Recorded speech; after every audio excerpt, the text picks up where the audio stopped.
हरियाणा की हर अपडेट के लिए बेल आइकन दबाएं और सब्सक्राइब करें STV हरियाणा न्यूज। नमस्कार, आपके साथ मैं राविका अजय मिश्रा। आप देख रहे हैं फटाफट हरियाणा। ट्रैक्टर परेड के दौरान हुई हिंसा के बाद दिल्ली की सीमाओं पर पुलिस एक्टिव हो गई है। गुरुवार को गाजीपुर बॉर्डर पर भारी संख्या में पुलिस बल की तैनाती की गई।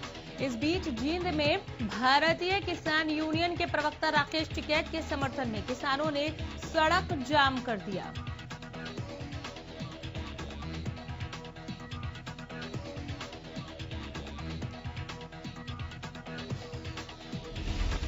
दिल्ली की सीमाओं पर पुलिसिया कार्रवाई से नाराज होकर किसानों ने हाईवे को जाम किया। टिकैत के समर्थन में राहुल गांधी, अजीत सिंह और प्रियंका गांधी ने ट्वीट भी किया। जहां एक और दिल्ली की सीमाओं पर पुलिसिया कार्रवाई से नाराज किसानों ने हाईवे को जाम किया, तो मुजफ्फरनगर में उनके समर्थन में महापंचायत बुलाई गई। हरियाणा में कुछ जगहों से इस पर उग्र प्रतिक्रिया देखने को मिली। कई जगहों पर किसानों का जबरदस्त गुस्सा देखने को मिल रहा है। जींद चंडीगढ़ मार्ग को किसानों ने कंढेला में जाम कर दिया। हजारों की तादाद में किसान सड़कों पर उतर आए। किसानों का कहना है कि राकेश टिकैत से पहले पुलिस हमें गिरफ्तार करे। वहीं मुजफ्फरनगर में राकेश टिकैत के समर्थन में बड़ी संख्या में लोग सिसौली गांव पहुंच गए। यहां टिकैत के समर्थन में नारेबाजी की गई। ये समर्थक गाजीपुर बॉर्डर पर राकेश टिकैत के भावुक होने से गुस्से में हैं। राकेश टिकैत के बड़े भाई नरेश टिकैत ने यहां पंचायत को संबोधित करते हुए ऐलान किया कि शुक्रवार को सुबह 11 बजे मुजफ्फरनगर सिटी के राजकीय इंटर कॉलेज में महापंचायत बुलाई जाएगी।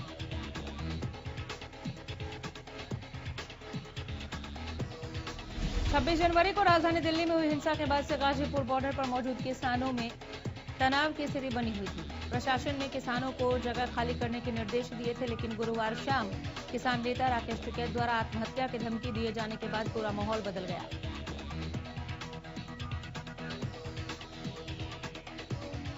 राकेश टिकैत ने गाजीपुर बॉर्डर पर किसानों को संबोधित किया और दिल्ली में हुई हिंसा के लिए प्रशासन को जिम्मेदार ठहराया। टिकैत ने कहा कि प्रशासन ने किसानों को अपने जाल में फंसाया। हिंसा से आंदोलन को तोड़ने की साजिश रची गई। राकेश टिकैत ने कहा कि जिन्होंने उल्टे सीधे ट्रैक्टर घुमाए उनसे हमारा कोई संबंध नहीं। हिंसा का शब्द हमारे डिक्शनरी में न है न रहेगा। लाल किले में जो कुछ भी हुआ उससे आंदोलन को तोड़ने की साजिश रची गई। उन्होंने कहा कि प्रशासन अपनी चाल में कामयाब हो गया। किसान नेता राकेश टिकैत अनशन पर बैठ गए हैं। टिकैत ने सरकार के साथ बातचीत होने तक धरने पर बैठने और धरना स्थल खाली न करने का ऐलान किया। उन्होंने कहा कि हम अपना धरना प्रदर्शन जारी रखेंगे और सरकार से बातचीत होने तक धरना स्थल नहीं खाली करेंगे। किसान नेता राकेश टिकैत ने कहा कि मैं सरेंडर नहीं करूंगा, हमारा धरना जारी रहेगा, चाहे भले ही गोली क्यों ना चले, लेकिन धरना खत्म नहीं होगा। गाजीपुर बॉर्डर पर बड़ी तादाद में किसान फिर जुट रहे हैं। हरियाणा और पश्चिमी यूपी के अलग अलग हिस्सों में रात में ही किसानों ने गाजीपुर बॉर्डर की तरफ कूच कर दिया। वहीं यूपी गेट पर पुलिस और किसानों के बीच रस्साकशी का दौर घंटों चला। हालांकि रात करीब 1 बजे पुलिस बल को बैरंग वापस लौटना पड़ा। कृषि कानूनों को लेकर जारी बवाल के बीच राज्यसभा सांसद दीपेंद्र हुड्डा ने सरकार पर ट्वीट बम फोड़ा है। कृषि कानूनों को लेकर यूपी के गाजीपुर बॉर्डर पर मचे बवाल के बाद दीपेंद्र हुड्डा ने ट्वीट करते हुए सरकार पर निशाना साधा। कहा कि इस वक्त सरकार को चाहिए था कि वो किसानों के आंसू पोंछे, लेकिन ये सरकार किसानों की परेशानियों को कम करने की बजाय बढ़ा रही है।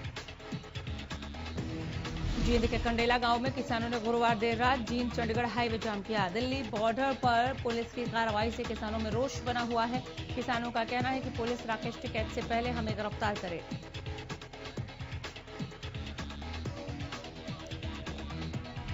उकलाना में पंचग्रामी के बड़े गांव पाबड़ा में युवा लामबंद हो गए। पाबड़ा गांव के ऐतिहासिक चबूतरे पर बैठक हुई, जिसमें किसान आंदोलन को तेज करने का आह्वान किया। किसानों ने कहा कि दूध, राशन सामग्री और सब्जियां लेकर बॉर्डर जाएंगे।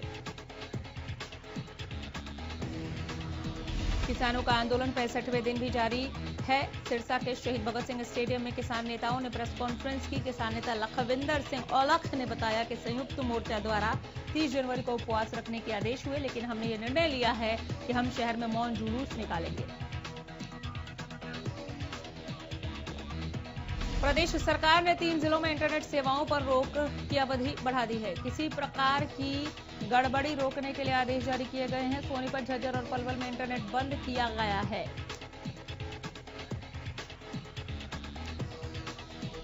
दिल्ली में लाल किला पर हुए पराक्रम के बाद सिंघू बॉर्डर पर किसानों की सद्भावना और तिरंगा यात्रा निकाली गई। किसानों ने सोनीपत केएमपी फ्लाईओवर से लेकर सिंघू बॉर्डर मुख्य मंच तक सद्भावना और तिरंगा यात्रा निकाली।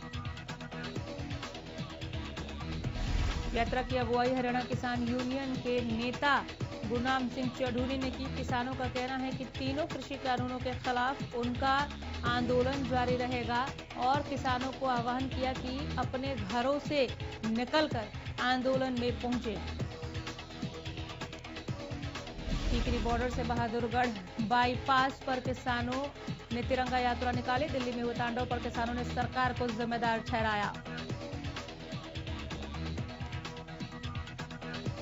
गणतंत्र दिवस के दिन दिल्ली में तांडव को लेकर पंजाबी कलाकार दीप सिद्धू के खिलाफ वारंट जारी हुआ। पुलिस कमिश्नर ने गिरफ्तारी के आदेश दिए। लाल किले पर दूसरा झंडा फहराने का आरोपी है दीप।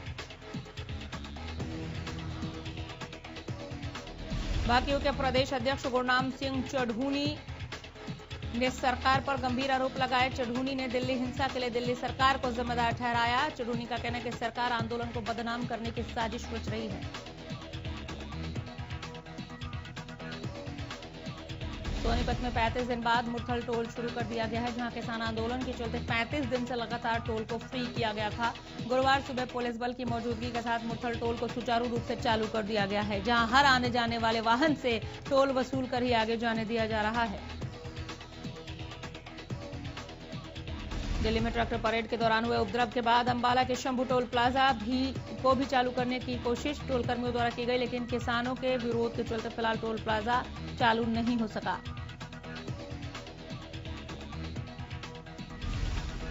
मदीना टोल प्लाजा पर गुरुवार को वाहनों के लिए टोल फ्री रहा। इस दौरान किसानों ने धरना दिया। किसानों का कहना है कि सरकार जब तक तीनों काले कानून वापस नहीं लेगी, उनका टोल फ्री अभियान जारी रहेगा। उन्होंने बताया कि पुलिस ने टोल को खुलवाने की कोशिश भी की, लेकिन किसानों द्वारा मना कर दिया गया है।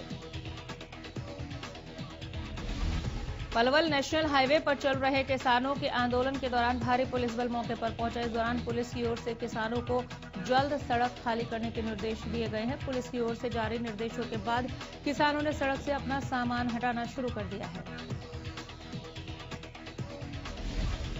गोहाना से किसानों का एक जत्था सिंघू बॉर्डर के लिए रवाना हुआ। इस दौरान किसानों ने सरकार के खिलाफ जमकर नारेबाजी की। किसानों का कहना है कि 26 जनवरी को ही घटना सरकार की साजिश है। किसानों का कहना है कि हम अपने बच्चों को घर छोड़ने के लिए रवाना हुए थे, अब हम वापस बॉर्डर पर आ गए हैं। टीकरी बॉर्डर पर किसानों ने अर्धनग्न प्रदर्शन किया। किसानों ने सरकार पर आरोप लगाते हुए कहा कि सरकार ने खुद हिंसा करने वालों को लाल किले पर भेजा था। किसानों ने कहा कि सरकार ने गणतंत्र दिवस के मौके पर भी क्यों नहीं लाल किला की सुरक्षा के लिए पुलिस बल तैनात किया। गणतंत्र दिवस पर दिल्ली में हुई हिंसा के चलते सिरसा पुलिस ने भी अलर्ट जारी किया है। सिरसा पुलिस कप्तान ने उपायुक्त को पत्र भेजकर जिले में धारा 144 लगाने की मांग की है। वहीं भावदीन टोल प्लाजा पर एकाएक पुलिस कर्मचारियों की तैनाती करने से किसानों में भी गुस्सा नजर आ रहा है।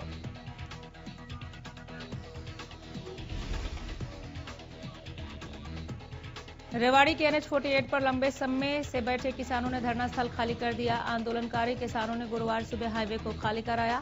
बता दें कि दिल्ली हिंसा के बाद ग्रामीणों का किसानों पर गुस्सा फूट पड़ा, जिसके बाद ग्रामीणों ने किसानों को 24 घंटे का अल्टीमेटम दिया था। हिसार के सरसौद बीच पड़े टोल पर डटे किसानों का कहना है कि वो किसी भी कीमत पर टोल से नहीं हटेंगे। किसानों का कहना है कि ट्रैक्टर मार्च के बाद भी हमारा धरना सुचारू रूप से चल रहा है। किसान कह रहे हैं कि हमारी ओर से जो टोल मुक्त अभियान चलाया गया था, वो कृषि कानून वापस नहीं होने तक जारी रहेगा। दिल्ली हिंसा के बाद किसान नेताओं में भी दरार दिखने लगी है। किसानों से जुड़े 2 संगठनों ने आंदोलन से अलग होने का फैसला कर लिया है।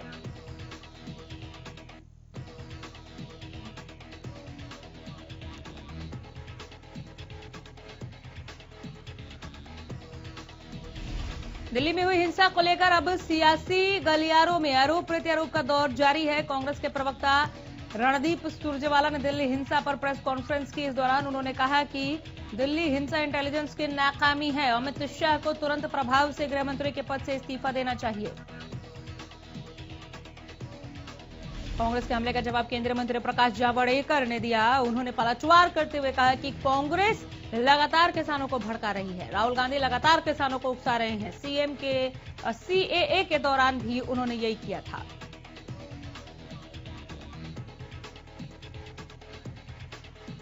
छब्बीस जनवरी को कैथल जिले के पाई गांव से आए एक किसान की ट्रैक्टर रैली के दौरान मौत हो गई। यह किसान ट्रैक्टर रैली के बाद वापस अपने गांव की ओर जा रहा था। बताया जा रहा है कि गोहाना के बीच पड़ी गांव के पास किसान ट्रैक्टर के नीचे आ गया, जिसके बाद उसकी मौत हो गई।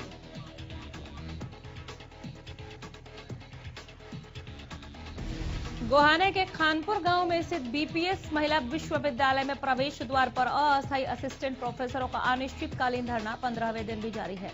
धरने पर बैठे अस्थायी असिस्टेंट प्रोफेसरों ने 7वें वेतन आयोग की सिफारिशों के मुताबिक 57,700 रुपए वेतन देने की वो मांग कर रहे हैं।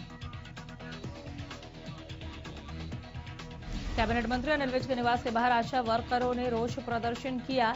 आशा वर्करों का कहना है कि उनकी कोई नई मांग नहीं है, बल्कि सरकार उनकी मांगों को बार बार टाल रही है। आशा वर्कर्स यूनियन की राष्ट्रीय उप सचिव का कहना है कि आशा वर्करों को पक्का किया जाए और उनका न्यूनतम वेतन दिया जाए। प्रदेश सरकार शहरी निकायों का खजाना भरने के लिए कई योजनाएं बना रही है। इसके लिए नगर निगमों, परिषदों और पालिकाओं के राजस्व में विज्ञापन की भागीदारी को बढ़ाया जाएगा, जिसके लिए हरियाणा विधानसभा आगामी बजट सत्र में कानून बनाएगी।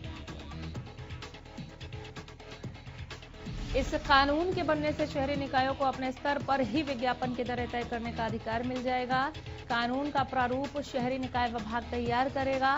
विभाग के अतिरिक्त मुख्य सचिव सिद्धिनाथ रॉय और निदेशक अशोक कुमार मीणा ने गुरुवार को विधानसभा अध्यक्ष ज्ञानचंद गुप्ता के साथ हुई बैठक में यह आश्वासन दिया। कोरोना से जंग जीतने के बाद गृह मंत्री अनिल विज ऑक्सीजन पाइप के साथ गुरुवार को 2.5 महीने बाद सचिवालय पहुंचे। इस दौरान चीफ सेक्रेटरी विजयवर्धन ने भी कार्यालय पहुंचकर गृह मंत्री के स्वास्थ्य का हालचाल जाना। साइबर सिटी गुरुग्राम में राष्ट्रीय मतदाता दिवस के अवसर पर इलेक्ट्रिक फोटो आइडेंटिटी ऐप की शुरुआत की गई। अब मतदाता एक क्लिक पर अपना फोटो युक्त मतदाता पहचान पत्र डाउनलोड कर सकते हैं। क्यूआर कोड से मतदाता पहचान पत्र ऑथेंटिक और सिक्योर होगा।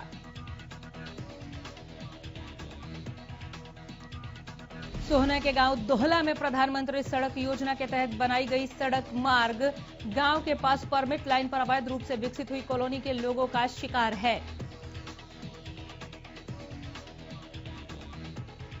सिरसा के गांव बूढ़ाभाणा में एक किशोर का शव बीती 21 दिसंबर को फंदे से लटका मिला था, जिसे लेकर मृतक के परिजन उस दिन से ही आरोप लगा रहे हैं कि किसी ने किशोर की हत्या की है। इस मामले में बड़ागुढ़ा थाना पुलिस ने केस दर्ज किया है। कार्रवाई नहीं होने से आक्रोशित परिजनों और ग्रामीणों ने पुलिस अधीक्षक कार्यालय में पहुंचकर न्याय की मांग की। उधर फतेहाबाद पुलिस ने अंतर्राज्यीय चोर गिरोह का पर्दाफाश किया है। पुलिस ने अंतर्राज्यीय चोर गिरोह के कुल 4 सदस्यों को गिरफ्तार किया। इस गिरोह में एक आरोपी नाबालिग भी है। पुलिस ने आरोपियों के पास से 11 बाइक बरामद की है। इन बाइकों को चोरों ने राजस्थान और हरियाणा की अलग अलग जगहों से चुराया था। चरखी दादरी के गांव बधमाना में चोरों ने कई दुकानों के ताले तोड़कर चोरी की वारदात को अंजाम दिया। लाखों रुपयों का सामान चोरी कर फरार हो गए। दुकानदारों ने बताया कि चोरों ने दुकानों के शटर को किसी लोहे के औजार से तोड़कर सामान और रुपए चुराए हैं। कैथल के गांव साकार के पास 7 दिन पहले हुई हत्या मामले में पुलिस ने 3 आरोपियों को धर दबोचा है। खुलासा करते हुए डीएसपी रविंद्र सांगवान ने बताया कि प्रॉपर्टी विवाद के चलते एक भाई ने सुपारी देकर अपने भाई की हत्या करवाई है। भिवानी के सीआईए स्टाफ 1 ने चालक प्रदीप हत्या मामले में मुख्य आरोपी समेत 5 आरोपियों को अरेस्ट किया, जिनके पास से पुलिस ने एक अवैध पिस्तौल, 12 बोर और 3 जिंदा कारतूस बरामद किए हैं। टोहाना में बिजली चोरी के बाद लगाए गए जुर्माने की राशि नहीं भरने पर पुलिस ने एक शख्स को गिरफ्तार किया। विजिलेंस टीम ने एएसआई रामचंद्र के नेतृत्व में आरोपी को गिरफ्तार कर कोर्ट में पेश किया। पानीपत के एक निजी अस्पताल में युवती के साथ गैंगरेप का मामला सामने आया। अस्पताल के 2 कर्मचारियों में आईसीयू वार्ड में युवती के साथ इस घिनौनी वारदात को अंजाम दिया। बताया जा रहा है कि बीपी डाउन होने के बाद युवती को इलाज के लिए अस्पताल में भर्ती कराया गया था, जहां देर रात को युवती के साथ मंजीत और सुनील नाम के 2 लोगों ने दुष्कर्म किया। करनाल नेशनल हाईवे मधुबन के पास कोहरे के कारण सड़क हादसा हुआ। घने कोहरे के कारण 4 ट्रक आपस में भिड़ गए। इस दौरान हाईवे पर लंबा जाम लग गया। हालांकि इस हादसे में किसी को कोई नुकसान नहीं पहुंचा। मौके पर पहुंची पुलिस ने क्रेन बुलाकर ट्रकों को साइड किया। पहाड़ों पर लगातार हो रही बर्फबारी के बाद मैदानी इलाकों में लोगों को कोहरे की मार झेलनी पड़ रही है। बर्फीली हवाओं के बाद अंबाला में एक बार फिर ठिठुरन बढ़ गई। कोहरे के कारण वाहन चालकों को काफी परेशानियों का सामना करना पड़ रहा है। फटाफट हरियाणा में यही रुक रहे, लेकिन खबरों का सफर आगे भी जारी है। नमस्कार।